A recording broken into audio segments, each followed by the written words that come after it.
Abay, ang dami namang nahuhulog na mangga ngayong araw. Parang masisira pa yata ang bubong sa lakas ng mga kalabog. Marahang tumayo ang matandang babae mula sa pagkakahiga at kinuha ang tungkod na nakapatong sa mesa. Lumabas siya ng bahay upang tignan ang puno. Nandilat ang kanyang mga mata nang makita ang mga kabataang nangunguha ng mangga ng walang paalam. Isa, dalawa, takbo! Uy, bilisan ninyo! Paparating na ang bruyang aswang na si Susan! Ang dami namang mga langgam. Aray! Pakipagpag naman ng damit ko, Noy, oh. Malalaglag naman yan sa kakatakbo mo! Mamaya maabutan pa tayo ng matandang yun! Gagawin pa tayo hapunan! Si Pipoy andun pa sa itaas ng puno, oh. Tsak maaabutan siya ni Aling Susan. Bilisan mo na lang! Huwag mo na alalahanin si Pipoy! Mabilis siyang tumakbo! Tingnan mo! Parang to ko nagpapadaos doon sa puno! Dahil sa pagmamadali na dulas si Lisa nang maapakan ng hinog na mangga. Bagamat mabilis siyang tinulungang bumangon ng pinsana hanggang sila'y nagkubli sa maisan. Ayan! Paparating na si Pipoy! Sumisikat pa naman ang araw kaya hindi pa nagpapalit ng anyo yung matandang aswang na yan. Ang damot sa tanim ng mangga, hindi naman niya kayang ubusin. Binibenta pa niya kasi. Ay nako, nakakapagod. Marami-rami ang nakuha ko. Ikaw ba, Lisa? Mga 10 piraso. Ayos na to. Mabibigyan ko na ang mga kapatid ko nito. Ewan ko ba sa matandang yan, napakadamot. Alam mo ba, Lisa, kanina, habang nakasampa ako sa bakod, naaninaw kung may 2 lapida malapit sa kanyang bahay. Sabi ni inay, doon daw niya pinalibing ang kanyang asawa. Ayon sa kwentong narinig ko, naging aswang si Aling Susan dahil isinanla niya ang kanyang kaluluwa sa kadiliman. Kaya nga, hindi na siya nakapag-asawa ulit mula nang mamatay ang asawa niya. Parang di naman yun totoo eh. Sa tagal nating naninirahan dito ni minsan, hindi ko pa nakitang naging aswang yan si Aling Susan. Palaging galit, sigurado pa ako. May anak daw yan si Aling Susan. Kaso nga lang, kinain daw niya nung ito'y mamatay. Paano naman nila nasabing kinain niya? Nakita ba nila? Bahala ka kung ayaw mo maniwala. Sa itsura pa lang na matandang yan, nakakatakot niya. Abala sa pag-uusap ang dalawa habang sina Ellie at Pipoy takam na kumakain ng mangga. Naririnig pa nila ang paghuhurmentado ni Aling Susana. Naninag nilang may bitbit pa itong tungkod habang sila'y hinahanap. Pigil ang kanilang tawa. Ilang sandali na aninaw nilang lumakad ito palayo. Ay, hala! Napigtas tong isang pares ng tsinelas ko. Di bale, lalagyan ko nalang mamaya ng alambre. Naku, palitan mo na yan, Noy. Butas na oh. Kung nagsasalita lang yung tsinelas mo tsak magrereklamo na yan. Wala pa akong pambili. Wala pang anihan kaya pagtitiisan ko na muna ito. Nandyan lang pala kayo, mga batang walang ginawa kundi ang mamerwisyo. Inabala nyo na ang siesta ko. Ninakaw nyo pa ang mga bunga ng mangga. Wala talaga kayong modo. Hala, takbo! Andiyan na si Susan Aswang! Tumalilis ng takbo ang magpipinsan dahil hinahambalo sila ng tungkod ng matandang babae. Nabulabog ng mga ito ang mahimbing nitong tulog dahil sa ingay ng mga mangga bumabagsak sa yero nitong bubong. Mga magnanakaw! Gumaya na kayo sa mga magulang ninyo! Hala, magsilayas kayo! Mga taong mapang-abuso! Nanginginig sa galit na umuwi ng bahay ang matanda. Umupo siya sa tumba-tumbang silya upang muling magpahinga. Madalas siyang pinagsasabihan ng mga bata na aswang dahil sa mataray at nakakasindak nitong mukha. Galit na naman si Aling Susan. Muntik na niya tayo mahuli Ito kasing si Ellie kain ng kain. Hindi man lang nagmamatsyag sa paligid. Ang sakit ng likod kong natamaan ng tungkod niya. O, diba? Bigla na lamang siyang sumusulpot. Kumpirmadong aswang nga siya. Hala ka, Lisa. Baka mamayang gabi puntahan ka nun. Ikaw pa naman ang nahagip ng tungkod niya. Ikaw ang pupuntahan nun dahil ikaw ang may pinakamaraming nakuhang mangga. May kapangyarihan ang tungkod ni Aling Susan. Sa pamamagitan nun, malalaman niya kung sino ang susunod niyang bibiktimahin. At ikaw yun. Baliw ka talaga. Sanhi na yan ang gutom, uy. Kaya kainin mo na yung mangga para magkalaman naman yung sikmura mo at hindi umabot ang hangin sa ulo mo. Kung ano-ano na ang pinagsasasabi mo eh. Ayos na lang ang hangin sa ulo. Kesa naman labas sa puwet na may kasamang igit. Ayan oh! Naninilaw na naman sa puwet mo. Ay nako, ang laki mo na Lisa. Ngunit wala ka pa rin pinagbago. Saan? Nadulas ako kanina. Kaya naupuan ko yung hinog na mangga. Sus, palusot ka pa. Ang sabihin mo, katulad ka pa rin ng dati. Aminin mo na kasi. Hindi ko pa rin nakakalimutan ng grade 2 tayo. Ikaw yung umutot na may kasamang laman sa eskwelahan. Naamoy ko talaga yun. Wala kang lusot kasi magkatabi tayo na upuan. Hindi no. Ba't naman ako aamin sa hindi naman totoo? Wala akong alam sa pinagsasasabi mo. Tiyan ka na nga. Asus, pikon talo. Huwag ka mag-alala. Inuubos kong singhutin yon para hindi na kumalat ang amoy. Loko-loko ka talaga. Bahala ka sa buhay mo. Uuwi na nga ako. Napapahalakhak ang pinsan nilang sina Ellie at Pipoy dahil kinantsawan na naman ni Anoy ang pinsang si Lisa. Bagamat nakakahiyamang aminin ni Lisa, ay totoo ang sinabi ng pinsana.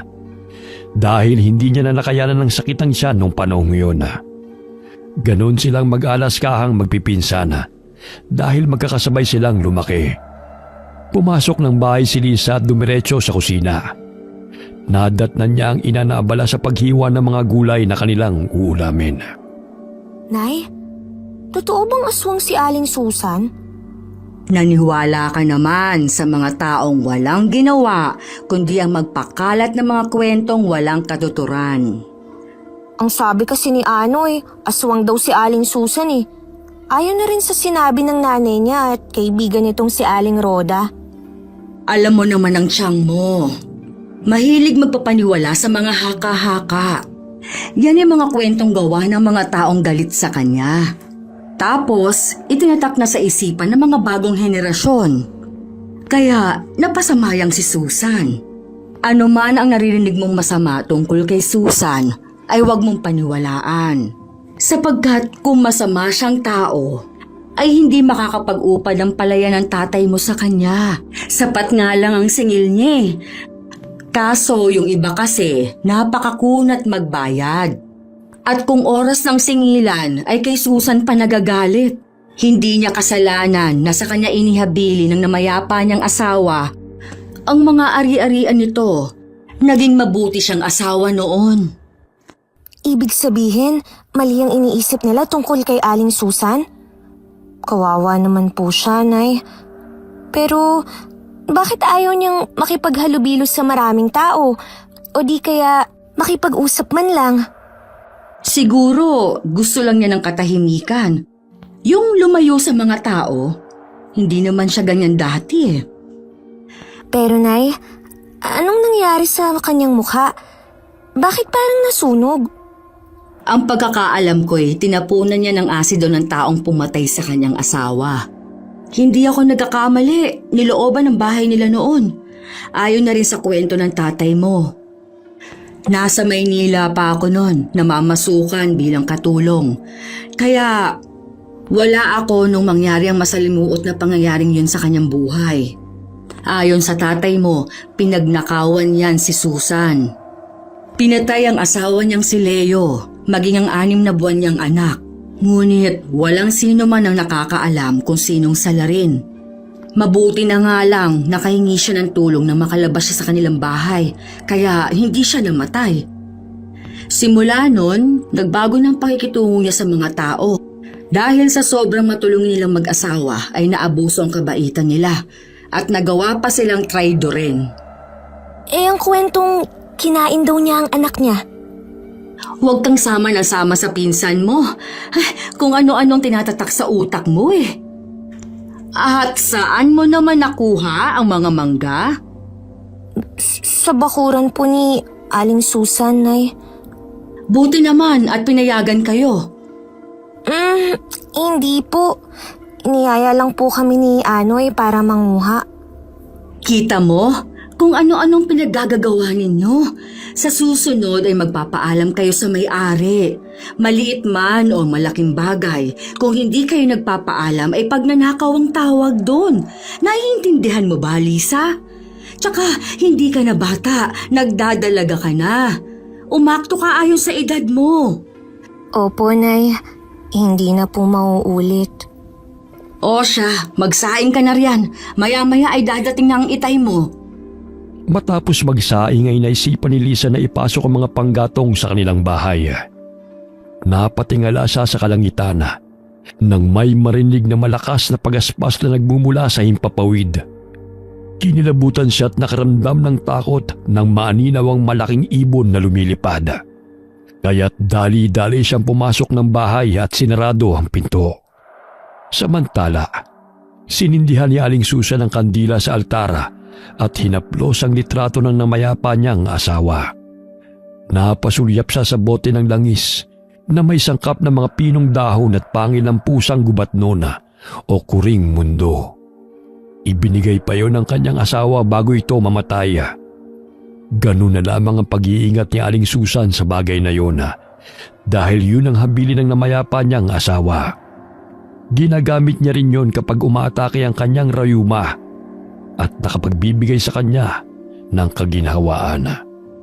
Mahigit 40 taong ka nang pumanaw, Leo. Ngunit tila sariwa pa rin sa aking gunita kung paano kapaslangin ng mga taong yon. Maging ang anak natin, hindi nila binigyan ng karapatang mabuhay ng matagal. Hindi maglalaon ay makakasama ko na rin kayo ni Angela. Mahal na mahal ko kayong dalawa. Kinuha niya ang lampi ng anak sa loob ng baul. Naluluha niyang niyakap yun hanggang siya ay makatulog. Kinabukasan, habang nagsasalok ng tubig sa balon si Lisa, ay naroon din si Anoy. O Lisa, kumusta? Hindi ka ba pinuntahan ni Susan Aswang kagabi? Bakit niyo naman ako pupuntahan? Close ba kami? Di ba hindi naman? Bakit ka galit? Nagtatanong lang eh. Ba't kasi ang hilig-hilig mong magpapaniwala sa mga maling kwento tungkol kay Aling Susan? Kung aswang nga siya, edi sana nilapa niya na tayong lahat dito sa baryo. Di ba hindi naman? Nasasabi mo lang yan kasi hindi mo siya naakto ang magpalit ng anyo. Alam mo bang may nakakita sa kanyang lumabas ng bahay ng hating gabi? Oh, sino naman ang nakakita sa kanya at nakaaktong aswang nga siya? Si Ninang Roda. Sus, nagpapaniwala ka talaga sa babaeng yan? Sa 10 kwento nun, siya mang hindi makatotohanan eh. Ang isa doon, magdadalawang isip ka kung tama o mali pa. Alam mo namang walang maganda tama sa paningin niya kundi siya. Daig mo pa talaga ang tsismoso. Parang nagmana ka na talaga sa ninang mong yan na mahilig sa pagpapalaganap ng maling kwento.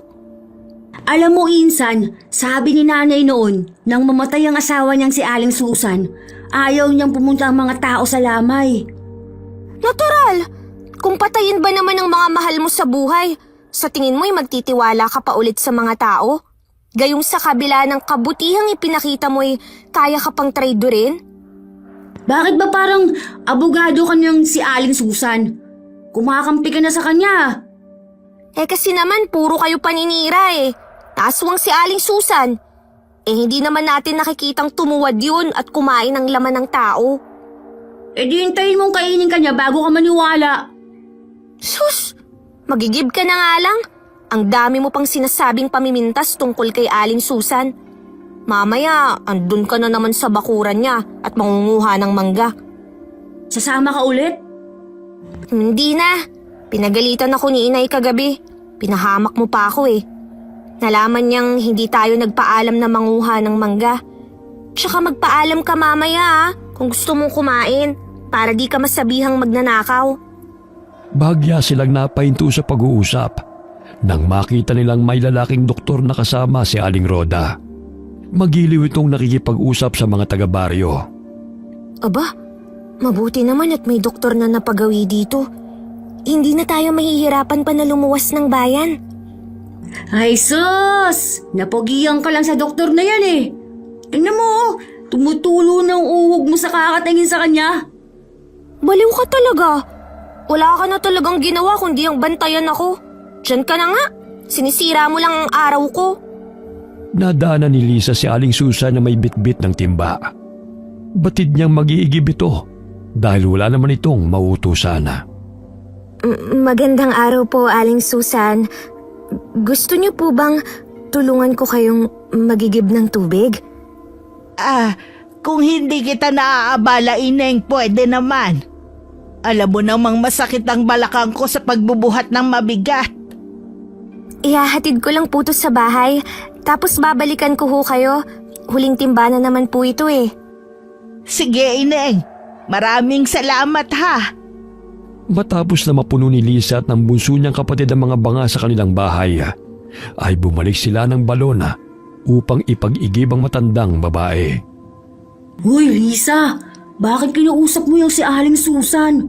Mamaya yang gawin ka niyan at maging aswang ka rin.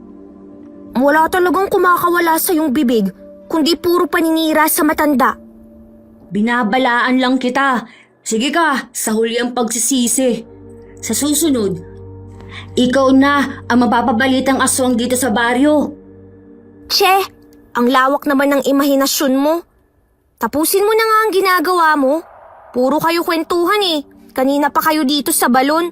Ni isang timba wala ka pang nahahatid sa bahay nyo. Nakikita mo ba ang kuyukot sa mukha niya? Marahil, nilalabasan niya ng mayayabong na balahibo sa tuwing hating gabi. Tsaka, tinutubukan siya ng sungay. Eh ang naninilaw mong ngipin, nakikita mo rin ba?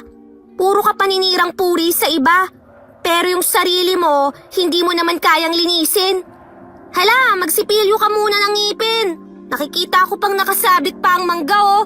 Diyan sa pagitan ng mga ngipin mo. Kahapon pa yan ah. Bakit andyan pa yan? Nakalimutan ko kasing magsipilyo kagabi. Tapos pagkagising ko, inutusan ka agad ako ni nanay. Sus, palusot ka pa. Ang sabihin mo, hindi ka talaga nagsisipilyo. Hala, mag-igib ka na nga. Napangisi si Lisa habang sumasalok ng tubig. Napansin niyang sinisinghot-singhot pa ng pinsan ng hininga nito habang binubuga sa sarili nitong palad. Nagpatulong si Lisa sa kapatid na ipag-igib ang matandang babae. Sa gayon ay madali nilang matapos ang gawain. Nakaabang sa bakuran si Aling Susan at agad nitong pinagbuksan ng magkapatid papasok sa kanyang bahay. Maraming salamat sa inyo, Ineng ha. Doon na lamang sa kusina ilagay ang timba. Anak ka ba ni na Osang at Benjo? Opo, Aling Susan. Kaya pala. Kamukha mong nanay mo. Teka lang, Ineng. Sa inyo na tong 50. Ibili nyo na ng merienda ng kapatid mo. Naku, hindi na ho, Aling Susan. Gusto lang naming makatulong sa inyo. Sige na, tanggapin nyo na. Konting halaga lang naman yan kumpara sa paghihirap ninyo. Isarado nyo na lang ang bakod kapag lumabas kayo, ha? Sige ho. Maraming salamat po ulit. Unang beses na nakapasok ng bahay ng matandang babae si Lisa. Hindi yun katulad sa mga naririnig niyang mga kwento na nakakatakot ang loob ng bahay at maraming gamit ng aswang. Bagamat may kalumaan sa labas ng bahay, maaliwalas at malinis naman ang loob. Nagawa pa sa bloke ng tisa ang dingding. Nay, ang ganda po pala sa loob ng bahay ni Aling Susan, no? Nakapasok ka na ba ron? Kanina ho, tinulungan namin siya ni Noel na mag-igib ng tubig. Naaawa po kasi ako sa kanya. Tsaka sinabi niyo naman na hindi siya aswang. Kaya hindi naman po ako natakot. Binigyan pa nga kami ng pera na pang merienda eh. Mabait naman talaga yang si Susan. Kaso nga lang, binago ng mga taong nakapaligid sa kanya. Minsan lang yan nakikipag-usap. Ang pinakaayaw niya ay yung hingian siya ng pera. dahil kusa lang siya nagbibigay sa alam niyang hindi mapang-abuso. Dumungaw si Aling Osang sa bintana nang manino na may doktor na kasama si Roda na nagbabahay-bahay at nagsasagawa ng pagsusuri sa bawat miyembro ng pamilya. Abay, mabuti naman at may doktor na napunta sa ating baryo. Ipasusuri ko ang presyon ko, baka tumaas na. Madalas kasi akong mahilo. Tingnan mo nga si Aling Roda na yo. Mukhang balikbayan dahil sa laki ng sombrero niya. Ang saya pa niya kasama ang poging doktor. Kung maaari, magpa-check up na lang ang kapatid mo sa kanya. 3 buwan nang hindi dinadatnan ng dalaw. Natitiyak kong buntis na naman yon at masusundan na ang pamangkin mo. Ayan na dito na ho sila patutungo. Lumabas ng bahay sina Aling Osang at Lisa upang salubungin ang doktor. Bahagyang napatulala ang dalagita nang tumambad sa kanyang paningin ang poging doktor. Bagamat pausan man ito ay hindi yun nakabawa sa kagwapuhan nito. Hala, ang pogi niya, Nay. Nasisiguro kong ang daming magpapagamot sa kanya. Tawagin mo ang ate mo, hindi yung kekerengkeng karyan. Kerengking kagad? Hindi ba pwedeng napopogian lang? Paismid na umalis si Lisa at tinawag ang kapatid. Napahinto sa paglalabas si Lerma at tinungo ang kinaroroonan ng doktor na sinasabi ni Lisa. Habang nagpapakuha ng blood pressure ang ina, ay hindi maialis ang tingin ng dalagita sa poging doktor. Noon lamang siya humanga sa isang lalaki. Ay, grabe naman. Sobrang bango niya kahit pinagpapawisan na. 100/80 naman po ang presyon nyo. Pagod lang ho kayo kaya nakaramdam kayo ng pagkahilo. Damihan nyo po ang pag-inom ng tubig para gumandang daloy ng dugo nyo. Ganun po pala, Dok. Salamat naman. Akala ko kasi mataas ang presyon ko. Sa init ng panahon ngayon ay madalas umaatake ang heat stroke, kaya't kinakailangan na uminom ng tubig ng 8 hanggang 10 baso kada araw. Magsasagawa din ako ng test sa kolesterol nyo dahil karamihan ay normal ang blood pressure pero mataas ang kolesterol. Kukunan lang kita ng dugo para sa pagsusuri. Sige ho, Dok. Kayo na ho ang bahala. Maging si Lerma ay sinuri ng doktor at kinunan ng dugo para sa iba pang pagsusuri. Binigyan niya ng pregnancy kit si Lerma upang masigurado kung buntis nga ito. Ito ang gamitin mo. Pregnancy test ang tawag dito. Pataka mo ng kaunti ng ihi ang bilog na nasa dulo para malaman natin kung buntis ka nga talaga. Kapag 2 guhit ay positive yan. Mga 3 patak ayos na yun. Lisa, samahan mo na muna ang ate mo sa banyo. Sige po, Inay. Napakamot ng ulo si Lerma dahil sa sinabi ng doktora. Kahit pinaliwanagan na siya, hindi pa rin ito alam kung paano gamitin yun. Ate, bakit ang tagal mo naman dyan sa banyo? Ang sabi ni Doc, patakan mo lang daw ang bilog na nasa dulo. Ilang guhit na ba yung nakikita mo? Pinuksan ni Lisa ang pintuan. Nakita niyang pawisan ng kapatid na nakaupo habang nasa sahig ang pregnancy kit. Igil din ang pag-ihi nito upang sumakto ang patak ng ihi sa bilog. Ate, 3 patak ha. Baka naman mapasobra ang ihi mo. Sabihan mo lang ako pag kailangan mo ng tulong. Ganoon na lamang ang pagtansya ni Lerma na ma-shoot ang patak ng kanyang ihi sa maliit na bilog. Ngunit hindi na niya napigilan ang pagdaloy ng kanyang ihi, kaya nabasa ang buong pregnancy kit. Hala ate, napasobra yata. Nabasa mo na lahat oh. Paano na yan? Bakit ang tagal nyo riyan, ha, Lerma, Lisa? Nay, pumunta muna kayo rito. Para kasing nasobrahan eh. Ay, bakit mo naman inihian lahat yan, Lerma? Ang sabi ni Doc, patak lang eh. Ay, nako. Ikaw naman, Lisa. Bakit hindi mo tinulungan ang ate mo? Dapat kasi hinawakan mo ang pregnancy kit na yan para pumasok ang patak ng ihi niya sa maliit na bilog. May problema ba rin, Aling Osang? Ito po ang pregnancy kit ni Lerma, Doc.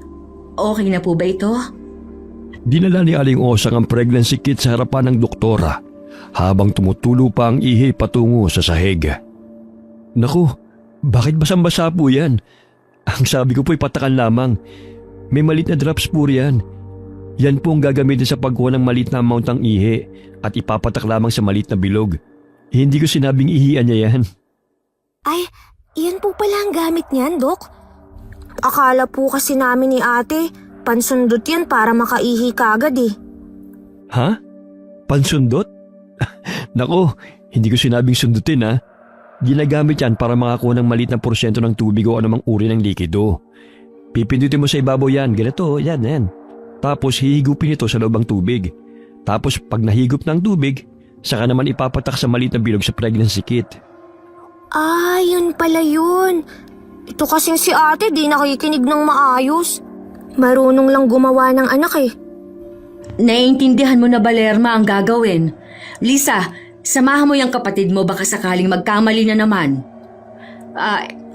Pagpasensyahan niyo na po, Dok. Maging ako'y hindi alam kung paano gamitin yan.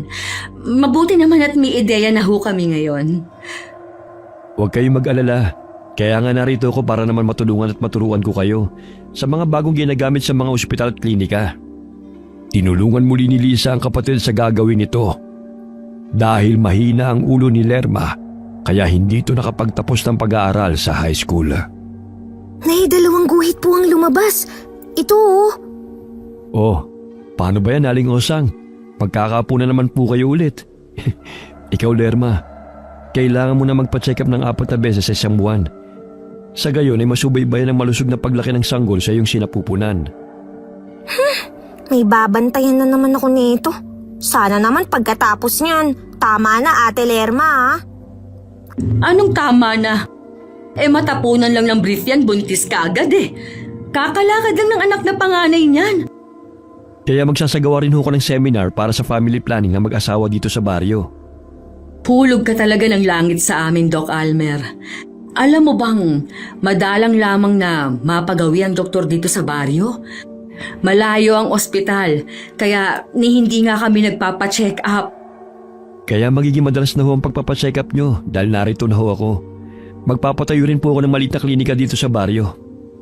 Lihim na kinikilig si Lisa habang naririnig ang baritonong boses ng doktor. Mapupungay ang mga mata nito dahil sa mahabang mga pilikmata. Mapula rin ang labi. Kaya't sa tuwing nagsasalita ang doktor ay pinagmamasdan niya talaga ito. Siniko siya ng kapatid, kaya't napatigil siya sa pagpapantasya. Biglang namula si Lisa nang napasulyap sa kanya si Doc Almer at bahagyang napangiti sa kanya. Hala, ang gwapo niya talaga. Parang prinsipe. Oh, Lisa! Magpapagamot ka rin ba? Tsaka bakit parang nabulok na kamatis ang itsura mo at biglang namula? Ano bang problema mo ha? Wala ka talagang patawad. Kahit may ibang tao, walang preno yung bibig mo sa panlalait sa akin. Ikaw nga parang nabubulok na manggayang hugis ng mukha mo eh. Tapos yung ngipin mo, kulay hinog na mangga na rin sa paninilaw. Bakit nagagalit ka? Nagtatanong lang eh, nami-personal ka kagad. Ang sakit mo naman magsalita. Nagtatanong, pinapahiya mo kaya ako. Ipagamot mo kay Doc yung bungangat dila mo. Baka sakaling nagka-impeksyon na. Malakas na binatukan ni Lisa ang pinsang si Anoy. Dahilan na napasubsob ito sa marupok na dingding at dumusot sa labas ng bahay. Grabe, ang lakas mo naman!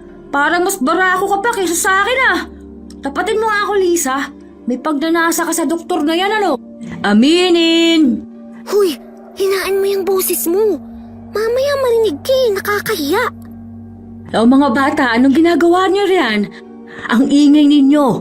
Hindi na makapag-focus tong si Doc sa kakangal-ngal ninyong dalawa. Ito po kasi si Lisa Chang. Crush niya ang doktor. Sira ulo ka talaga. Hindi po yun totoo, Nay. Wala ka talagang ginawa kundi yung buwisitin ako. Namula ang buong pisngi ni Lisa dahil sa sinabi ng pinsana. Kaya't hinambalos niya ito ng tsinelas hanggang sa kumaripas ito ng takbo palayo. Ang kukulit ng mga bata rito. Di hamak na masayahin ng mga taga-baryo kaysa sa syudad. Hay nako, Doc, sinabi mo pa. Lalo na yung dalawa, parang mga aso't pusa kung magbangayan. Nakakatuwa nga ho sila eh. Sa syudad po kasi mga bata puro gadgets na lang po ang inaatupag. Dito napakapayapa ng lugar at malaya ka nakakatakbo. Matapos ang pagsusuri ay nagpaalam na ang doktor kina Aling Osang. Ilang sandali pa'y napasulyap siya kay Lisa na nooy napahalukip-kip sa dingding. Halos matuno si Lisa sa kanyang kinatatayuan nang mapangiti sa kanya ang poging doktor. Ay, ang ganda ng ngipin niya. Ang puti-puti pa. Sobra na talaga to. Parang hindi na ako makahinga. Oh, Lisa, ayos ka lang ba? Bakit parang hihimatayin ka riyan? Magpasuri ka kay Doc Almer bago pa siya makaalis. Ay, hindi na po, Nay. Ayos lang po ako. Maalinsangan lang ang panahon kaya naiinitan lang po ako. Tubig lang, sapat na ho sa akin. O sige, mauna na ako ha. Pero babalik din naman ako sa susunod na araw. Basta yung mga payo ko sa inyo, huwag niyong kalimutan ha. Makakaasa ho kayo, Doc. Mag-ingat po kayo sa paglalakbay. Simula nang mapagawi si Doc Almer sa baryo, ay marami ng tao ang napalapit sa kanya. Laking pasasalamat ng mga taga-baryo dahil nalilibre ang kanilang gamutan. Maliban na lamang kay Aling Susan na walang tiwala sa mga bagong salta. Dahil sa libreng pamimigay ng mga gamot at check-up ni Doc Almer na ginaganap sa Barrio Hall, ay naisipan ni Lisa na tawagin si Aling Susan upang samahan ito sa pagpapacheck-up. Pasilip-silip ito sa bakuran ng matandang babae hanggang sa nadaanan siya ni Anoy. Uy, Lisa! Anong ginagawa mo riyan? Mamaya pag initan ka ng matandang aswang na yan, tingnan mo, walang katao-tao sa paligid. Maaari ganyang kalad ka rin papasak ng bahay at lapain. Ayun ka na naman sa kakaaswang mo eh. Tatanungin ko lang naman siya kung gusto niyang sumama sa Barrio Hall. Hayaan mo ng matandang yan. Hindi na yan tatabla ng kung anong gamot na ituturok dyan. Kahit na maglaklak pa yan ng isang karton ng mga gamot, hindi na gagaling ang pagkakakuba niya. Umalis ka na nga rito. Kung ano-ano pang sinasabi mo eh. Hoy, lalaki! Sinong kuba ang sinasabi mo, ha? Ay, ikaw po pala, Aling Susan. Itong si Lisa ang kuba. Tingnan mo, parang pader ang hinaharap. Ngunit sa likod ang nakaumbok. Hoy, anong parang pader? Umuo ka na lang kasi para di na tayo sumpa ng matandang yan. Anong tayo? Ikaw lang ang isusumpa ni Aling Susan, hindi ako. Ano ba ang sadya ninyong dalawa? Dalian ninyo't naaabala ang paggaganchilyo ko. May libreng check-up ho sa Barrio Hall. Baka sakaling gusto niyong samahan ko po kayo. Ay naku, wag na. Sayang lamang ang oras ko dyan.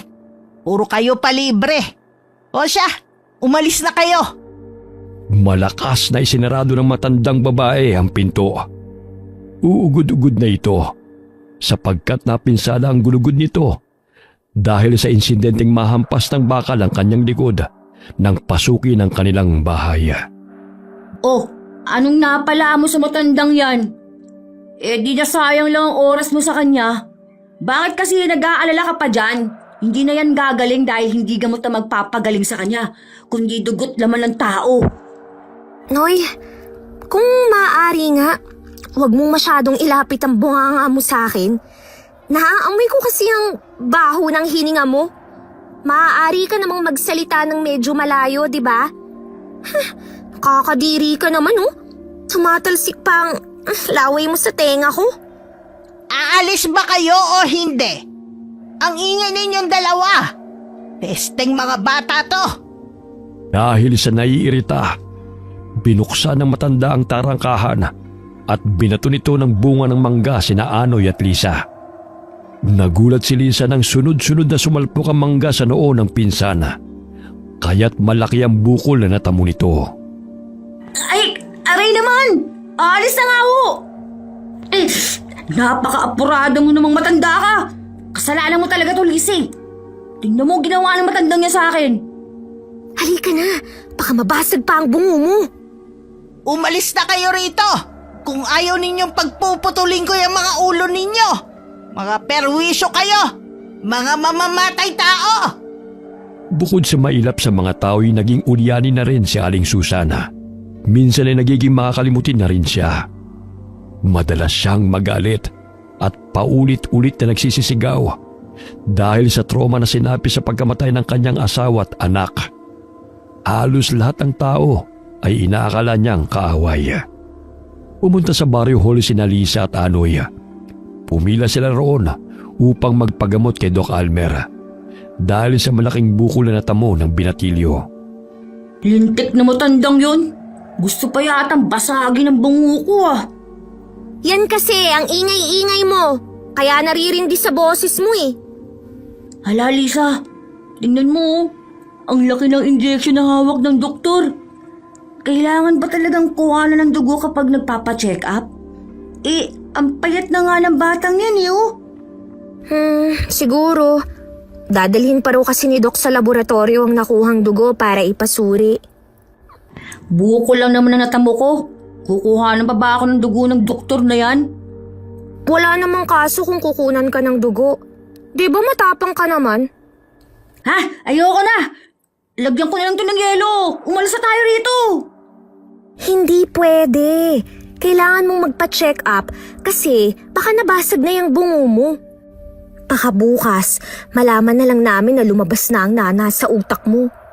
Tapos sisisihin pa ako na hindi kita sinamahan dito. Hala, grabe naman yan. Posible bang mangyari yun sa akin? Oh, iho. Mukhang malaking natamo mong bukol sa ulo ah. Paano ba to? Ang babaeng yan ang salarin. Dok, pakiusap. Gawin niyo po ang lahat ng inyong makakayanan upang mailigtas ko ang aking buhay. Ayoko pa pong paglamayan. Paglalamayan? Lalagyan lang muna natin ng yelo. Tsaka kukunan na kita ng dugo. Dok, bakit? Parang ang laki naman yata ng karayom na yan. Sabi mo bukol lang ho ito. Bakit kailangan pang tusukan ng karayom? Para makasigurado tayo na wala kang impeksyon. At hindi na lumala pa ang bukol mo. Mamaya malaman natin di lang pala simpleng bukol yan, kundi magdudulot ng tumor. Tumor? Ano yun, Dok? Tumor. Namumong dugo sa utak na magdudulot ng kanser. Ha? Ayoko na! Ayoko pa mamatay, Dok! Kasalanan ng matandang Susan na yan eh! Kung di niya ako binato ng mangga, hindi ako magkakabukol at maghihirap ng ganito! Halos himatayin si Anoy at sumisigaw pa ito nang iturok ni Doc Almer ang karayom sa kanyang braso. Animoy isang baso ng dugo ang nakuha sa kanya bago ito binitiwan ng doktor. O ayan, tapos na. Di ba parang kagat lang ng langgam? Kagat ng langgam? Sigurado ho kayo? Parang 1,000 langgam ang pumutak sa akin eh. Ayoko na, gusto ko na umuwi. Lagyan mo ng ointment mamaya yung sugat mo sa noo. May cooling effect din to kaya makakatulong to sa bukol mo. Lisa, tulungan mo ako. Parang nanginginig ang mga tuhod ko. Hindi ako makahakbang at makalakad na maayos. Tumayo ka na nga riyan. Marami pang pumipila o nakakahiya ka. Ang laki-laki mong tao, takot ka sa karayom. Hindi mo naman sinabing kasing laki ng karayom na mangkukulam ang itutusok sa akin eh. Gusto mo talaga ako mamatay eh. Ikaw na nga itong tinutulungan eh. Tingnan mo oh, lumiliit na ang bukol mo. Tsaka itong ointment na ibinigay ni Doc, huwag mong kalimutang ipahid dyan mamaya para gumaling ang sugat sa ulo mo. Pakiusap. Ihatid mo muna ako sa bahay, Lisa. Nangangatog talaga ang tuhod ko. Parang hihimatayin ako sa laki ng karayom ng doktor na yun. Parang galit ata siya sa akin eh. Uy, hindi kaya. Maliit pa nga ang karayom na ginamit sa'yo eh. Maliit pa ba yun? Ano na lang kung malaki ang ginamit? Dinatuyot na ang katawan ko. Lang yung doktor na yun. Gusto pa yatang ubusin ang dugo ko sa katawan eh. Napaka-arte mo. Ikaw na nga itong ginamot eh. Ang dami mo pang reklamo. Lahat ng nakokolektang dugo sa mga pasyente inilalagay ni Doc Almer sa icebox. Sa gayon ay mapreserba ang mga ito. Lahat ng mga tao nagpapacheck up ay kinukunan niya ng dugo. Lalo na ang mga bata at buntis. Oh, Ano nangyari sa pinsan mo, Lisa?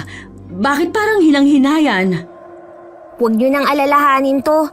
Takot lang sa karayom kaya namumutla yan. Sasamahan ko lang ang ate mo. Sa gayon ay mabigyan ng libreng bitamina. Sige ho, Nay. Ihahatid ko lang muna ang mokong na to. Karayom lang pala ang magpapatikom ng bibig nito eh.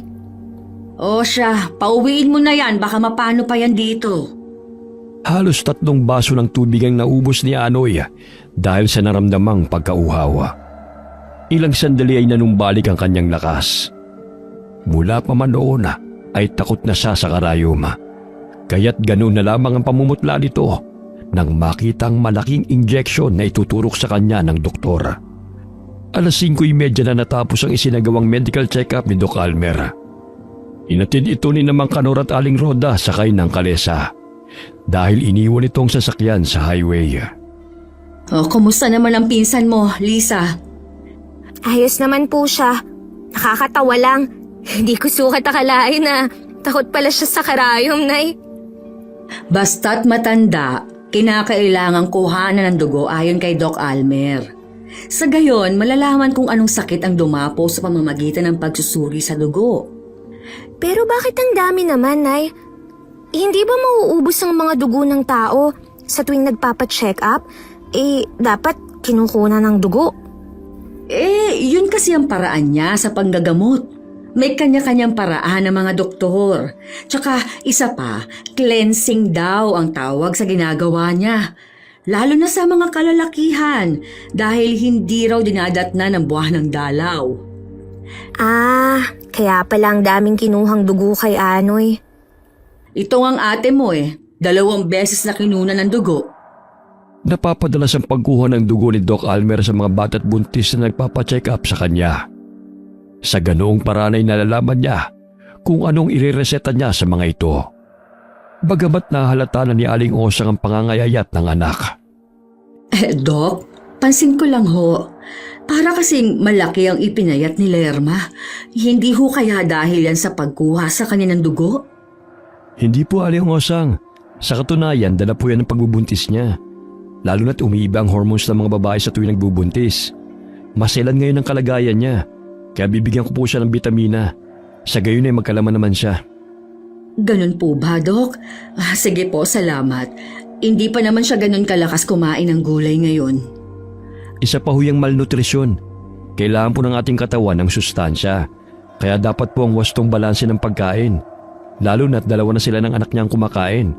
Napupunta sa sanggol ang bitamina na kinakain ng nanay. Kaya nga ho lagi ko tong pinagsasabihan.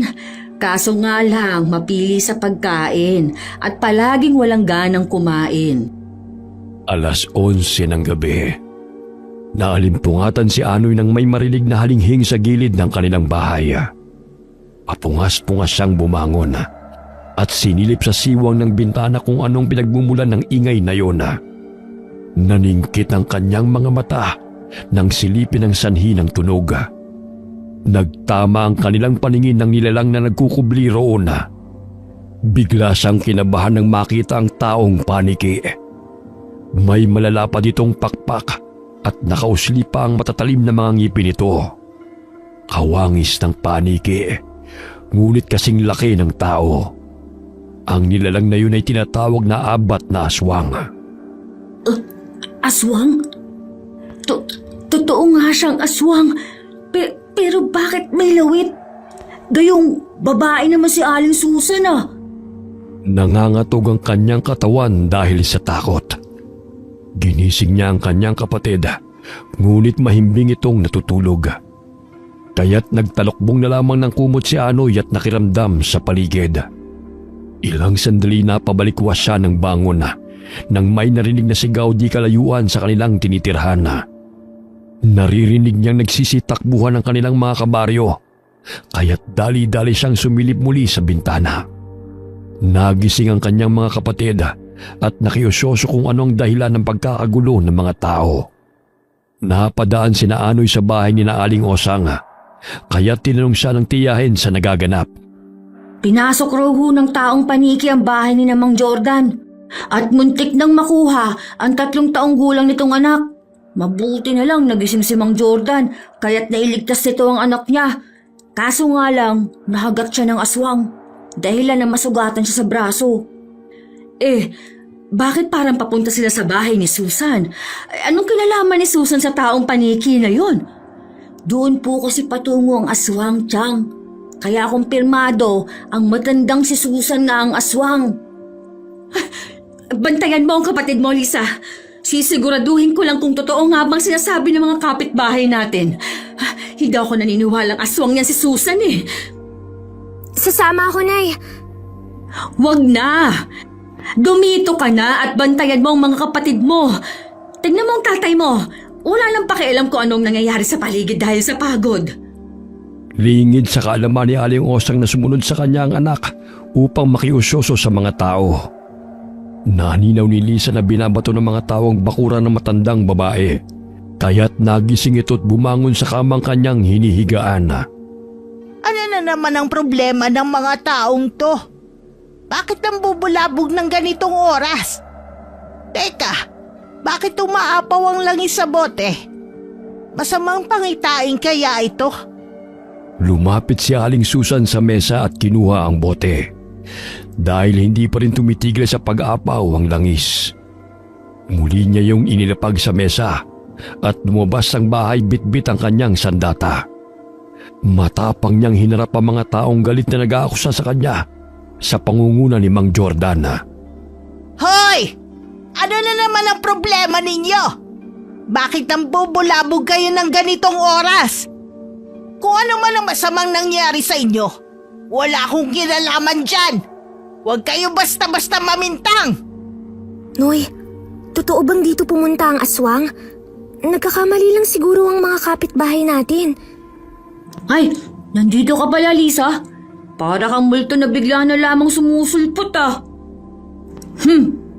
Nakita ko ang taong paniki na nagkukubli sa mga halaman. Dumaan pa siya sa aming bahay. Hindi ko inaasahan na sa bahay pala ni Mang Jordan patungo yun. Totoo nga kayang si Aling Susan ng aswang? Bakit ayaw mo pang maniwala? Tingnan mo, tinutugis na siya ng mga tao dahil nga lumipad patungo rito ang paniking aswang. Kaso nga lang, nakita kong may lawit eh. Gaano kalaki? Parang sili. Bakit ba yun ang pinag-uusapan natin, ha? Ay, ewan ko sa'yo. Ikaw tong nagkikwento eh. Bago niyo ako paratangan ng kung ano-ano, magbayad muna kayo ng mga utang ninyo. Mga wala kayong modo. Kayo na nga ang may atraso sa akin, kayo pa ang may ganang magalit. Kung may masama man, kayo yon. Hindi ako. Hindi ako aswa. Ay, nahulog tuloy ang pustiso ko. Naputol ang litanya ng matandang babae at aligagang dinamput ito ang pustisong nahulog habang nagsasalita. Kinapapa niya yun sa lupa dahil malabo na rin ang kanyang paningin. Wala talaga kayong ginawa kundi peruisuhin ako. Nasaan na ang pustiso kong yon? Ay nako, mga taong to, wala nang tamang ginawa. Kita mo na? Paano niya makakagat at masusugatan si Mang Jordan? Gayong pustiso ang ngipin niya oh. Aba malay ko, maaaring tumutubo ang mga pangil niya kapag nag-anyong aswang na siya. Napabuntong hininga si Aling Susan ng may makapang matigas na bagay. Agad niya yung inilagay sa kanyang bibig at muling tumayo at hinarap ang mga taong galit sa kanya. Namilog naman ang mga mata ni Osang nang makita ang balat ng mangga ang nailagay ni Aling Susan sa bibig nito at hindi ang kanyang pustiso. Ikaw babae ka. Gusto mo ba talaga akong sugurin? Sige, lumapit ka pa. Hindi ako magdadalawang isip na ihambalo sa iyo ang tungkod kong to. Nagkakamali ka, Aling Susan. Gusto ko lang sabihin sa'yo na iluwa mo yung inilagay mo sa bibig mo. Hindi yan ang pustiso mo, oh. Ano ka mo? Ano pala ito? Iniluwa ni Aling Susan ang bagay na inilagay niya sa kanyang bunganga. Nagulat siya nang maninaw na balat yun ng mangga na dumikit pa sa kanyang gilagid. Halaw, balis na kayo! Natataranta na tuloy ako sa pinag-aagagawa ninyo sa akin. Hindi ako aswang! Lalo't hindi ako ang perwisyo dito sa baryo! Kundi kayo mga taong walang ginawa, kundi ang isisi sa akin ang lahat ng kamalasan ninyo! Susan, eto yung ngipin mo. Hugasan mo muna bago ilagay sa bibig mo, ha? Mabutit nakita ko. At sino ka naman para turuan ako sa aking gagawin, ha?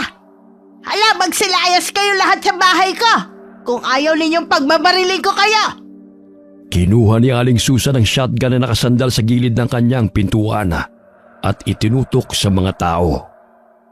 Nagsipulasan ang mga ito dahil sa takot na mapaulanan ng bala ng matanda. Uy, grabe si Aling Susan. Parang assassin ah. Tayo na Noy, bago pa niya tayo mabaril. Aswang na nga, parang rebelde pa. Grabe pala magalit si Aling Susan. Takot din pala kayong mamatay. Sige, bumalik kayo ulit. Hindi ako magdadalawang isip na basagin yung mga bungo ninyo. Habang tumatakbo ang mga tao, ay bahagyang napatingala ang mga ito dahil may pumapagaspas na naman mula sa himpapawid. Napalingon sila sa bahay ng matandang babae, bagamat naroon pa rin ito sa bukana ng tarangkahan at patuloy na nagsasalita. Sunod-sunod na putok ang kanilang narinig na pinakawalan ng matandang babae habang tinututok nito ang baril sa malaking paniki na lumilipad sa himpapawid. Dumapa ang lahat ng naroon sa takot na matamaan ng bala na pinapakawalan ni Aling Susan. Hoy, Lisa. Di bang sabi ko sa bahay ka lang? Bakit ka nandito? Nag-alala po ako sa inyo, Nay. Baka po kasi mapano kayo eh.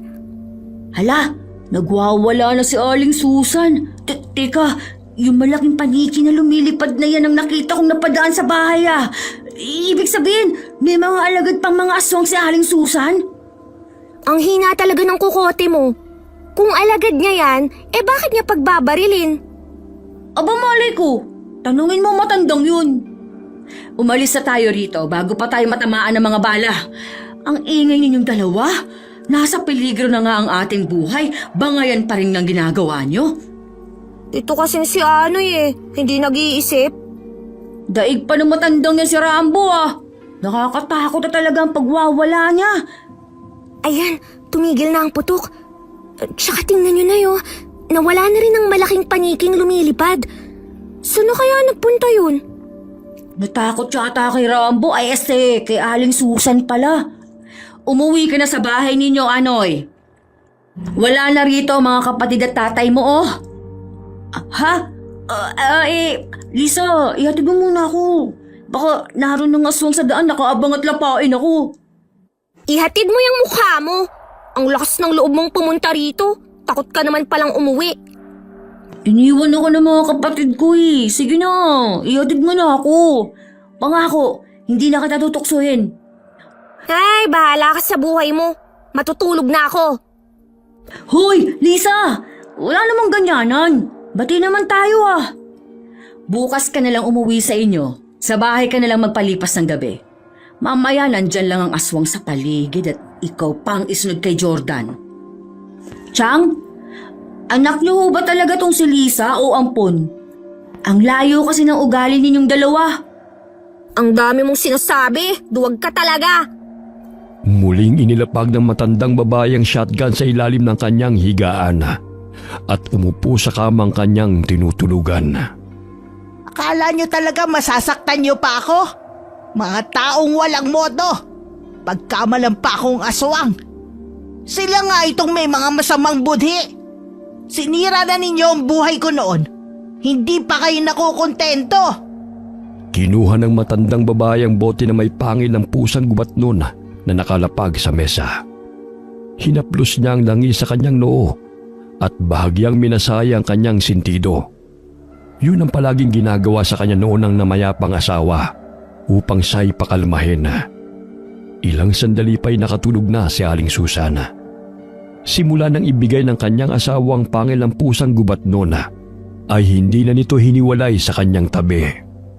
Wari niya'y nananatiling buhay ang alaala ng kanyang asawang si Leona sa pamamagitan ng pangil na yun nakahuli-hulihang bagay na iniwan sa kanya. aswang na walang balakang! Langya ka talaga, Lisa! Mamamatay ako sa gulat sa'yo! 9:00 na! Naghihilig ka pa riyan.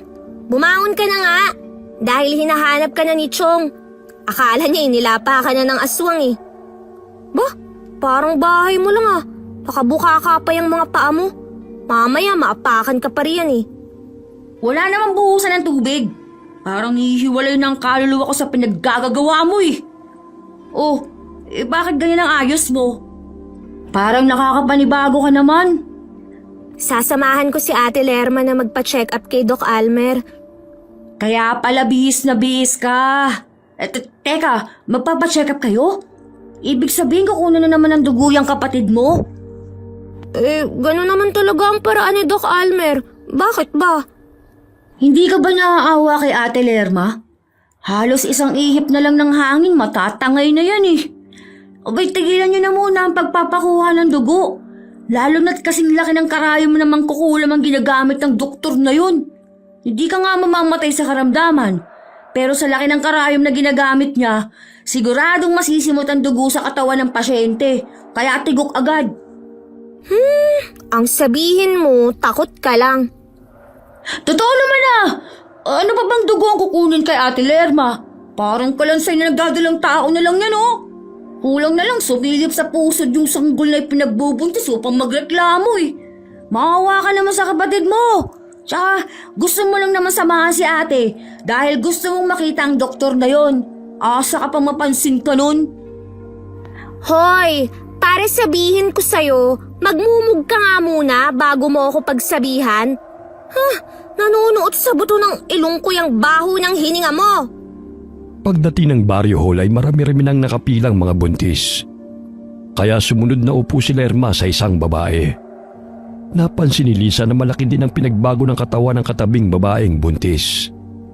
Bakit kaya imbes na magkalaman sila parang katulad rin siya ni ate na pumayat, maging ang ibang buntis at mga batang nagpapacheck up dito.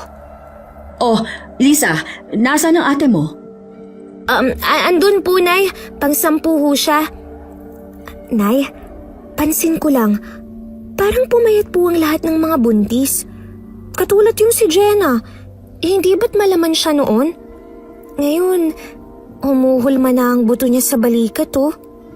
Ang sabi kasi ni Doc Almer, natural lang daw yan sa mga buntis dahil nagbabago ang hormones nila. Ikaw, Nay, nung nagbuntis ka ba sa aming 5, pumayat ka rin ba? Hindi, tumaba nga ako. Kaso nga lang, wala pang uso mga prenatal na yan. Tsaka walang libreng gamot at check-up katulad nito. Maswerte nga ngayong panahon dahil natutukan ang kalusugan ng mga tao dito sa baryo. Anong natutukan? Tignan mo nga kung malusog ba ang mga babaeng nagdadalang tao na yan. Kulang na lang eh. Higupin ng doktor na yan ang sanggol sa sinapupunan ng mga buntis. Ah, ikaw pala, Aling Susan. Magpapacheck up ka rin ba? Hindi. Naparito ko para sabihin sa inyo na itigil na ninyo ang kahangalan ninyong yan. Mapapahamak lang kayo sa ginagawa ninyo. Inilalagay lamang ninyo sa panganib ang inyong mga buhay. Magandang araw po, Aling Susan. Umupo muna ho kayo rito sa silyo. Baka matumba ho kayo. Pansamantalang napatigil sa pagsasalita si Doc Almer habang nagpapaliwanag sa isang buntis nang marinig ang galit na tinig ng matandang babae. Nilapitan niya ito upang pakalmahin. Magandang umaga po, Nanay. Ano po bang may paglilingkod ko sa inyo? Ikaw, anong pinagagagawa mo sa mga tao? Ilang linggo ka nang pabalik-balik dito sa baryo. Ngunit imbes na bumuti ang kalagayan ng mga tao, mas lalong lumala pa. Nay, kumalma lang po kayo. Mamaya tumaas po ang presyon niyo at mapano pa kayo. Huwag mong lokohin ang mga tao rito. Tingnan mo sila. Imbes na maging malusog ay mistulang mga sakitin ng pangangatawan. Isa kang huwad na doktor. Hindi ko po kayo pipilitin na maniwala sa aking kakayahan. Ginagawa ko lamang ho ito upang makatulong sa mga tao. Pagpasensyahan niyo na po si Aling Susan, Doc. Ganyan lang po talaga siya. Mainitin ang ulo at ulanin na rin. Huwag po kayo mag-alala, Aling Osang. Naiintindihan ko po siya. Mga uto-utong tao! Huwag kayong magpapaniwala sa huwad na doktor na yan! Gusto lamang kayong ipahamak niyan! Ilang sandali lumakad palayo ang matandang babae. Bit-bit ang kanyang tungkod. Ngunit patuloy pa rin ang pambubulyaw nito. Lisa, ano nangyari sa matandang yan? Bakit galit na naman siya? Pumunta dito tapos inaway si Doc Almer. Maging kami pinagsisisigawan niya. Grabe naman ang katapangan ng matandang yan. Pinaglihi talaga siya sa mga gangster eh. Mamaya mahulog na naman ang postiso niya sa kadaldalan. Awisang bumalik sa kanyang inuupuan si Doc Almer. Naniningkit ang kanyang mga mata habang tinatanaw ang matandang babae na paika-ikang lumalakad sa kalsada. Pinahid niya ang pawis na tumatagaktak mula sa kanyang noo. Nakapanyang kumulubot ang kanyang balat, kaya't dali-dali niyang tinungo ang palikuran at pasimpleng dinala ang isang malit na bote na may lamang dugo. Ang lakas ng loob ng matandang yan. Gusto pa talaga akong kalabanin ha. Walang sino man ang makakapigil sa akin. Hindi ikaw, tanda. Nilagok ni Doc Almer ang dugo. Ilang sandali pa'y nanumbalik sa normal ang nooy kumulubot na noo niya. Habang naglalakad sa kalsada'y nakapa ng matandang babae na nabasa ang kanyang duster. Naalala niyang inilagay niya ang bote ng langis sa kanyang bulsa. Hindi ako nagkakamali na may masamang nilalang na narito sa paligid. Aling Susan, ayos lang ho ba kayo? Gusto niyo bang ihatid ko kayo sa bahay niyo? Ikaw pala, Ineng. Mabutit nagkita tayong muli. Kumusta ka na? Nakikilala niyo na po ako? Ayos lang naman po ako. Abay, oo naman. Ikaw ang mabait na batang tumulong sa akin sa pag-igib ng tubig eh. Mas lalo kang gumanda sa suot mong bestida. Nasaan ba ang nanay mong si Osang? Ho? Ay, nakaharap niyo na po siya kanina. Nagkasagutan pa nga kayo eh. Nasaan siya? Abay, hindi ko siya nakita kanina. Hoy Lisa, saan ka pupunta? Mapanganib ang matandang yan. Lumayo ka sa kanya. Hoy, ikaw na lalaki ka. Sino mapanganib ha? Ikaw siguro ang aswang na pumupunta dito sa baryo, ano? Hindi pa nagkakamali ang bote ng langis kong to. Naalala kita.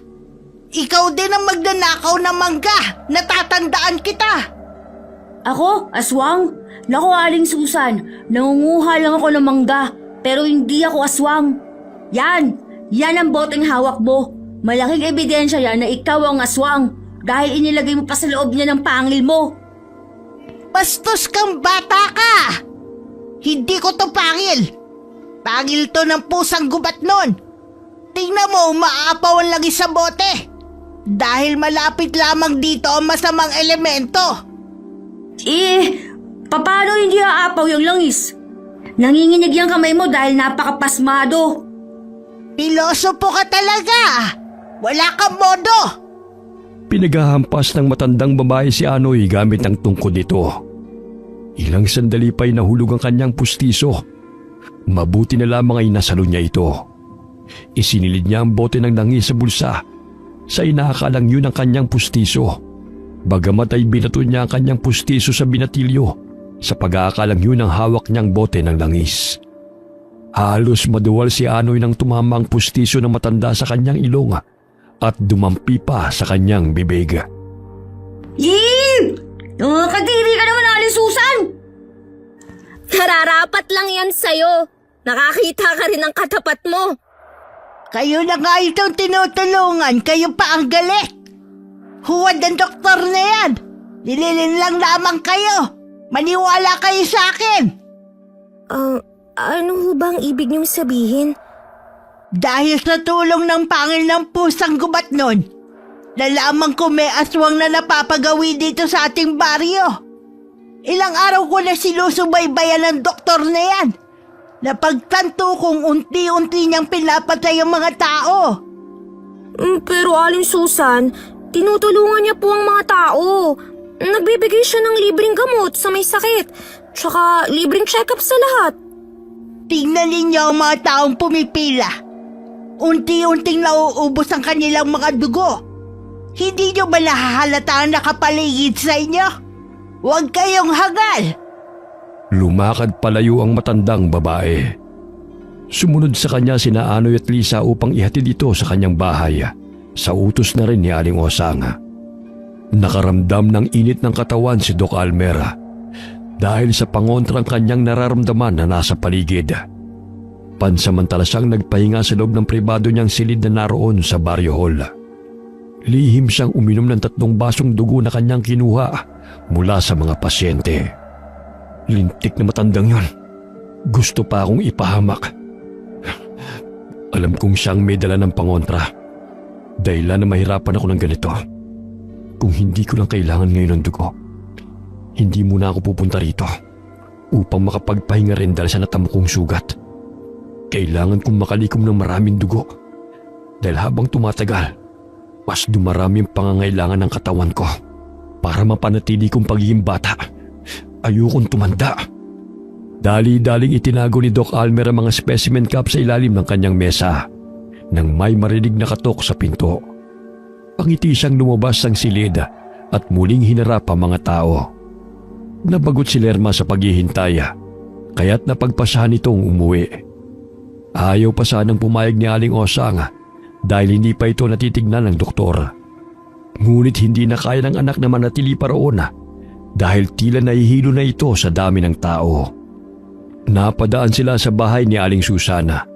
Naaninaw ni Aling Osang na naroon sina Anoy at Lisa na nangunguha ng mangga. Anong ginagawa niya riyan? Mamaya paghagalitan na naman kayo ni Susan sa pangunguha ng mangga. Hayaan mo na ang mga bata. Naaalimpungatang kasi ko sa tuwing nahuhulog ang mga mangga sa bubong. Ay, nariyan ka pala, Aling Susan. Mabuti naman at hindi ka nagalit. Ang bilis mo namang magbago ng emosyon, ha? Ikaw pala, Osang. Pasensya ka na't malabo na ang paningin ko. Hindi kita nakilala. Ang tagal nating hindi nagkita. Kumusta ka na? Ha? Kanina lang parang sabunutan mo na ako sa inis eh. Ayos lang naman ako. Ikaw, kamusta ho kayo? Ito, matanda na. Hinihintay ko na lang kung kailan ako kukunin ng Diyos. Sa ganun makakasama ko na sa kabilang buhay ang aking pinakamamahal na asawa at anak. Oh, ito na ho. Isang sako ang nakuha namin ni Lisa. Abay, ang dami naman pala. O siya, iuwi na ninyo yan. Totoo? Umiba yata ang ihip ng hangin ah. Kabayaran ba yan ang pagpapatikim mo sa akin ng mga postiso mo, Aling Susan? Abay, kung ayaw mo, ilagay mo na lamang dyan at ipakuha sa ibang mga bata. Naku, hindi naman po kayo mabiro. Minsan ka lang bumayad kaya hindi ko na po palalagpasin pa. Napahawak si Lerma sa braso ng ina at biglang nawalan siya ng malaya. Ganun na lamang ang pagkataranta ni Aling Osang. Naku, Lerma, ano nangyayari sa'yo? Dali Kagayin mo muna yung ate mo at dalhin natin kay Doc Almer. Huwag mo siyang dalhin sa huwad na doktor na yon. Ipasok mo siya sa bahay. Ilapag mo ang babaeng yan sa sopa. Ineng, pakiabot nga ang bote ng langis na nakapatong dyan sa mesa. Akin na at mapahiran tong tiyan ng kapatid mo. Opo. Gumising ka na, Lerma. Ano bang nangyayari sa'yo, anak? Sa palagay ko'y hinihigop ang kanyang enerhiya ng masamang elemento. Masama ang kutob ko sa bagong salta na doktor na yon. Marahil siya ang dahilan ng paghihirap ng iyong anak. Ito ang langis. Ipahid mo sa kanyang tiyan. Maging sa buo niyang katawan. Sa gayon layuan siya ng elementong unti-unting humihigop sa kanyang lakas. Sabihan niyo ang mga tao na layuan ng doktor na yon. Siya ang nagdadala ng kamalasan dito sa baryo. Pero Aling Susan, malayong maging aswang si Doc Almer. Noon hindi ko alam kung ano ang gamit ng mutyang pangil ng pusang gubat noon bago pa ibigay ito sa akin ni Leo. Ngunit nang makita kong umaapaw ang langis habang papalapit ako sa huwad na doktor na yon, kinutuban ako ng masama. Nais ko sana magpatingin sa kanya nung nakaraang linggo dahil nangangalay ang likod ko. Bigla na lang umilaw ang mutya na nasa loob ng bote at walang tigil sa pagbula ang langis. Isa siyang aswang. Maniwala kayo sa akin. Sayang naman kung nagkatotoo yung kutob niyo, Aling Susan. Huwag mo nang salungatin ang sinasabi ng matandang yan. Tingnan mo, galit na naman siya. Ang bilis niya magbago ng reaksyon. Pwede na nga siyang maging bida kontra bida sa teleserye. Paano kaya natin malalaman na totoong aswang nga si Doc Almer? Basta maging handa lamang kayo anumang oras. Nararamdaman kong babalikan niya ang mga sanggol na nasa sinapupunan ng mga buntis. Lalo na't inuunti-unti niyang hinihigop ang lakas ng mga babaeng nagdadalang tao. Pareho na tayo may masamang kutob sa doktor na yan, Aling Susan. Unang beses pa lang akong tinurukan ng karayom. Puot na po ang nananalaytay sa ugat ko para sa kanya. Ang sabihin mo, takot ka sa karayom. May pot-pot ka pang nalalaman dyan. Maya-maya'y nagising si Lerma. Napasapo siya sa kanyang tiyana dahil sa nararamdamang paghilab. Hindi pa niya kabuwanan dahil 7 buwan pa lamang yun. Ngunit napapangiwi siya dahil sa sakit. Muling pinahiran ng langis ng matandang babae ang tiyan ni Lerma at humiwa ng luya. Ipinahid niya yon sa tiyan ng babae. Ilang sandali pa'y guminhawa ang pakiramdam nito. Lumabas ng bahay si Aling Susana. Bit-bit ang bote ng langis na may mutya ng pusang gubat noon. Bit-bit nito ang mahabang bagay na nakasilid pa sa telang baga. Aling Susan, saan ho kayo pupunta? Mag-aalas 7 na ho ng gabi Madilim na't malabo pa naman ang paningin niyo. Babalikan ko lang ang huwad na doktor na yon. Naku, Aling Susan. Umuwi na ho kayo tsaka uuwi na rin po kami. Gabi na ho, kung saan-saan ka pa pupunta. Umuwi kayo kung gusto ninyo. Babayaan ninyo ako. Lumakad patungo ng baryo hall ang matandang babae. Bit-bit ang bagay na nasa telang sisidlan. Hinatid na lamang ng tingin na magpinsa ng matandang babae dahil galit na naman ito. Namilog ang mga mata ni Lisa nang makitang nadapa ang matanda. Hoy! Tulungan niyo ako rito! Mga walang ya! Akala ko ba'y sasamahan ninyo ako? Ang sabi mo, ihahayaan ka namin sa gusto mo. Ang lakas ng loob mong sugurin ng doktor na yun. Parang 1 taong gulang na bata ka lang naman kung maglakad. Ang daldal mo! Samahan mo na ako sa huwad na doktor na yon. At meron lang ako sasabihin sa kanya. Walang nagawa sina Anoy at Lisa kundi samahan ng uugod-ugod na matanda sa baryo hall. May ilang tao pa ang naroon kaya't hindi pa nakapagpahinga si Doc Almer sa kanyang tinutuluyang silid. Ikaw na huwad na doktor. Tigilan mo na ang paluloko sa mga tao. Alam kong isa kang aswang. Umuwi na po tayo, Aling Susan. Magpahinga na ho kayo. Oh, nanay, bakit hindi pa ho kayo nagpapahinga? Makakasama sa kalusugan niyo po ang pagiging magagalitin. Wala akong pakialam. Niloloko mo ang mga tao. Isa kang aswang.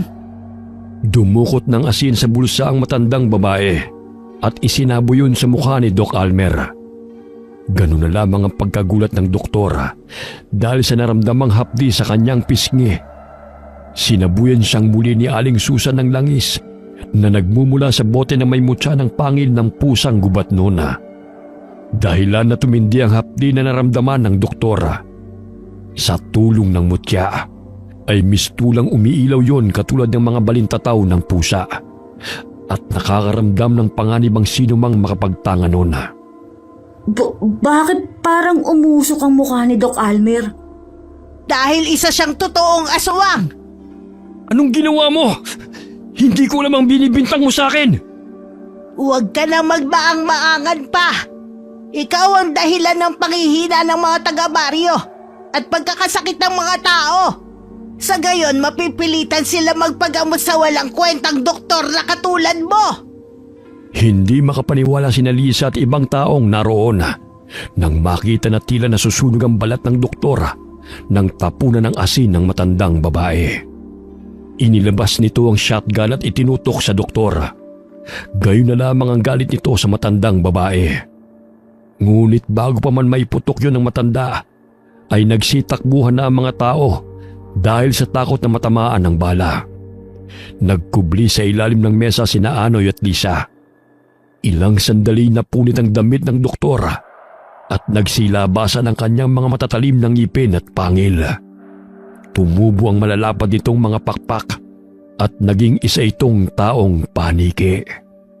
Siya nga, Lisa. Ang sinasabi ko sa'yo, hindi ako nagkakamali ng aswang na yan ang nakita ko. Ay, tama ka nga. Na maliit ang lawit niya. Hindi! Naaswang nga ang nakita mo. Naging assassin na naman si Aling Susan. Oh. Tingnan mo siya. Oh. Sunod-sunod na pinaputukan ng matandang babae ang taong paniki. Sa tulong ng gabay ng mutya ng pusang gubat noon ay nagkaroon ng lakas si Aling Susan at naging malinaw ang kanyang paningin sa kadiliman. Pakialamera kang matanda ka. Ikaw ang dapat na mamatay. Dahil wala nang saysay pa ang buhay mo. Bakit mo ipinagtatanggol ang mga tao? Gayong naging masama sila sa'yo. Wala kang karapatang kumitil ng buhay. Lalo na ng mga batang walang muwang. Dapat nga maging masaya ka pa. Dahil ako na mismo ang gumagawa ng paraan upang pahirapan ng mga taong kinamumuhian ka. Kaya hayaan mo na lamang ako sa aking ginagawa. Ay, grabe. Galit na talaga si Aling Susan. Ayun! Natamaan ng bala ang aswang sa binti. Pinagaspas ng taong paniki ang kanyang mga pakpak kahit na nasugatan ito. Tumutulo pa ang mga dugo sa harapan ni Anoy at Lisa, kaya't napatampal sila sa kanilang mga bibig upang hindi sila makita ng aswang. Biglang pumalahaw si Anoy nang hilahin siya ng taong paniki sa paa at dinangit siya ng patiwarik. Tulungan niyo ako! Aling Susan! Lisa! Patakbong tinungo ng mga taga-baryo ang baryo hall. Kabilang na roon ang mga magulang ni Anoy. Laking pagkabahala ng kanyang ama nang marinig ang palahaw ng anak habang dinadagit ito ng malaking paniki.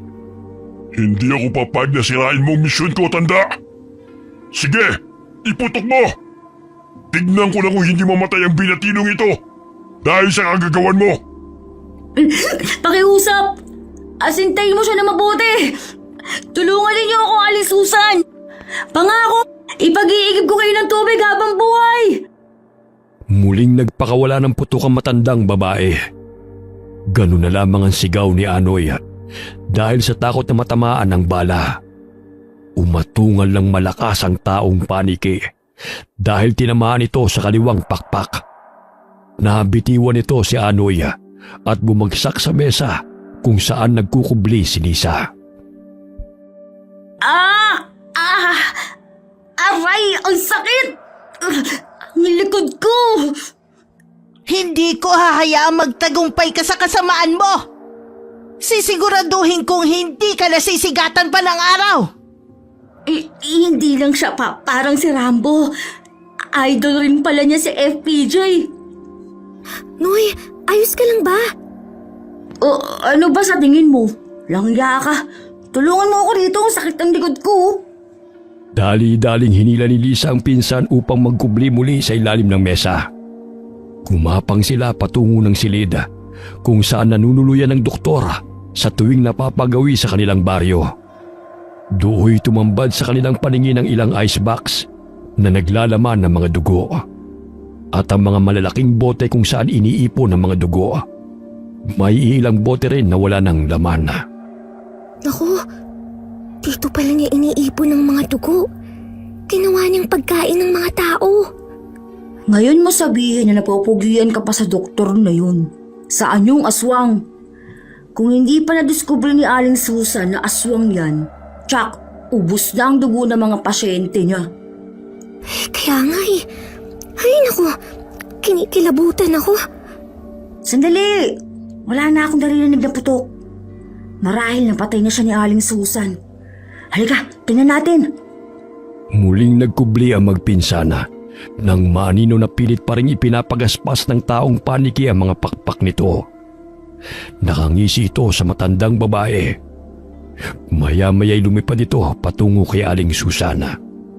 Nauubos na ba ang bala mo, tanda? Lahat ay may hangganan. Maging ang pangingialam mo sa akin. Wala mang natirang bala, ngunit hindi naubos ang lakas ko. Sinugod ng taong paniki si Aling Susana at hinampas ito ng malapad niyang pakpak. Ngunit nakailag ito dahil bigla yung nadapa. Dali-daling tumakbo magpinsan upang alalayan ang matandang babae na bumangon. Muling hinampas ng aswang si Aling Susan ng pakpak nito. Subalit napigilan siya ng matandang babae at malakas na inihagis sa sementong dingding. Akala mo talaga masasaktan mo pa ako? Lumayas ka sa lugar na to! Ang tapang mo, tanda. Sa tingin mo ba'y pasasalamatan ka ng mga taong gusto mong iligtas? Minsan ka nilang tiniraydor. Baliw, ulyanin, at aswang ang tawag nila sa'yo. Bakit ka pa magpapakabayani? Sa mga taong tingin sa'yo ay basura. Huwag kang maniwala sa kanya, Aling Susan. Hindi yan ang tingin namin sa'yo. Tama! Tama, Aling Susan! Takampin niyo kami! Tumahimik kayo, mga balimbing! Wala akong pakialam kung masama man ang tingin nila sa akin. Ang importante, wala akong inaapi. Hindi katulad mo, isang manggagamit. Katulad ka rin ng mga taong pumaslang sa aking asawa at anak. Ang dapat sa'yo, mamatay! Sige, Aling Susan! Patayin mo siya! Ayun, uy. May mga kahoy. Tulungan natin si Aling Susan. Patakbong kinuha ng dalawa ang mga nakatumpok na mga sanga ng kahoy at tinulungan ng matandang babae sa paghahambalo sa taong paniki. Ganun na lamang ang atungal nito at pilit na sinasangga ng kanyang mga pakpak ang pagsugod ng kalaban. Maya-maya'y dumating ang mga tao. Tumambad sa kanilang paningin ng taong paniki na dugo ang nakasandal sa dingding ng barrio hall. Ayan, hindi na ho siya gumagalaw. Siguro patay na siya. Ay, mabuti naman at wala nang makakasakit pa sa atin. Nagkamali tayo sa taong ating pinagkatiwalaan. Mabuti na lamang na agapan ng kanyang paghahasik ng lagim. Ayaw niyo pa kasing maniwala sa akin eh. O siya, ligpitin niyo na ang aswang na yan. Tumila po ng 4 na taong humila sa taong paniki nang ipagaspas nitong muli ang dalawa niyang pakpak. Sinakmal nito ang isang lalaki sa leeg. Sumilit pa ang dugo nito habang nilalantakan ng aswang ang kanyang laman. Akala nyo siguro ganun kadali nyo akong mapapatay. Hindi ako papayag na amoy lupa lamang ang makakatalo sa akin. Nakikita nyo ba ang taong ito? Hindi lamang dugo ang kukunin ko sa inyo, kundi maging ang mga laman nyo. Uubusin ko kayong lahat. Ha? Nako, Aling Susan! Amoy lupa raw ho kayo. Papayag ka ba sa sinabi ng aswang na yan? Ineng, pakikuha ang bote ng langis sa bulsa ko. Dahil patatahimikin ko lang ang walang modong aswang na yan. Wala na hong bala ang shotgun ninyo. Paano pa natin matatalo ang aswang na yan? Kailangan nating ipalunok sa kanya ang pangil ng pusang gubat nun. Kinahiligan nyo na talagang magpatikim ng ngipin.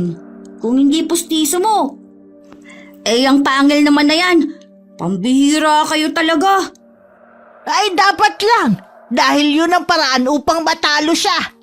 Bigla na lang sumagi sa isip ko kung ano ang gagawin. Kaya't ikaw na magpalulon sa kanya nito. Pinagli ka naman yata sa kitikiti. Dahil sa bilis mong tumakbo't kumilos. Gagabayan ka rin ng mutya na to. Ay, iba na lang po utusan ninyo. Nakita nyo naman na binalibag ako ng aswang na yan kanina eh. Pakiramdam ko'y nagkantahiwa-hiwala yung mga ribs ko. Mamaya, dagitin na naman ako ng aswang na yan. Ikaw na! Natitiyak ko naman kayang-kaya mong talunin ang aswang na yan eh. Di hamak na mas bata at malakas ka kesa sa kanya. Ipakita mo ang katapangan mo, Noy! Wala sa lahi natin ang lalampa-lampa! O edi ikaw na. Matapang ka eh. Ikaw nga ang inuutusan eh. Ikaw tong lalaki ah. Habang sinusugod ng ibang kalalakihan ng paniking aswang, ay tumitila po ng mga ito sa tuwing natatamaan ng malalapad na pakpak. Nangangatog ang mga kamay na hinawakan ni Anoy ang mutya ng pusang gubat noon. Ngunit hindi niya mawari ang lakas na nararamdaman na nananalitay sa kanyang katawan. Umalilisan ng takbo patungo sa paniking aswang bago pa man ito makalipad pataas.